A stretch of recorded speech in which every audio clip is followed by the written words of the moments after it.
All right, so we're on the last page now, and there will definitely be 2 of these on the test. And you'll know the distinction between how each of them is different after we cover this. So remember that when we have a triangle with an altitude, and we know that it's an altitude because it starts at an angle and makes a right angle, then we have some geometric means. And remember that mean formula, not meme, but mean formula, is m over a equals b over m. Now be careful, don't get confused with this a and b and this a and b because they're different. This is just our basic proportion, right? So these a and b's are just values that we're going to fill in using this triangle. But first we need to determine what is the mean, or what is m for our proportion formula. Well, I know off the top of my head that an altitude can be a mean. When I have an altitude as a mean, I need the 2 pieces, or I need piece and piece. So when I write my formula, I'm going to have altitude over piece equals piece over altitude. Well, just to help you visualize this, I'm going to highlight that altitude in orange. So over here, both those spots are going to be whatever is orange. I'm going to highlight that first piece, the 15, the longer piece, in green. So over here, that's going to replace that green piece. Then last but not least, my second piece is right here. It's A. That's going to replace that last piece. So in order to find A, I can use this formula because I only have one variable in there, right? So if I replace the altitudes with 8, and I replace my green piece with 15, and my yellow piece with A, well, that pretty much solves itself. All I need to do is cross multiply.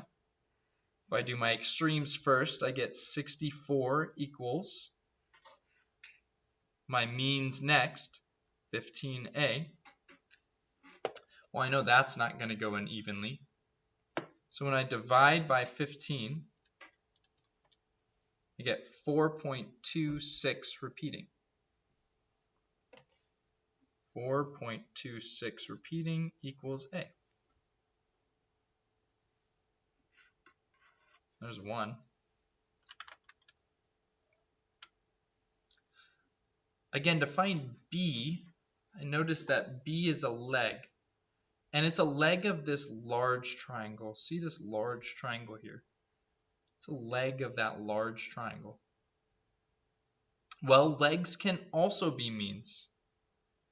When a leg is a mean, we need the hypotenuse and we need the piece closest to the leg. In other words, we're going to have leg over hypotenuse equals piece over leg. Well, all right. I'm going to go ahead and highlight that leg in orange again. There's our mean. That value is just going to replace those 2 things.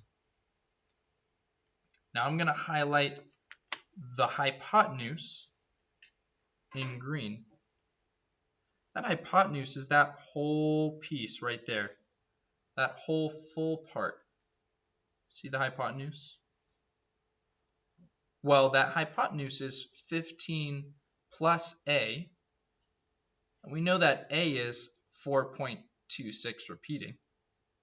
So 15 plus 4.26 repeating is 19.26. repeating. We'll round it to 19.27 for calculation's sake. All right, well, that's going to be the hypotenuse. And last but not least, this piece right here, A, that's the piece that's closest to the leg.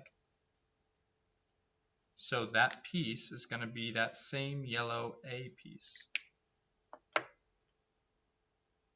All right, well, let's start by plugging it in. Leg over hypotenuse, 19.27, equals the piece that's closest to the leg. Well, that's A, which we already said was 4.2, and we'll round to 7 for calculation's sake, over the leg, B. Well, when we cross multiply, we do the extremes first, B squared, and then we do the means. I'm going to use this already given value, 4.266666667 times 19.27. 82, and we'll just round it to 0.2. In our calculator, though, we know that we're going to square root that next. In order to get B, we need to square root. So I'm going to go ahead and do second square root of second answer, 9.07.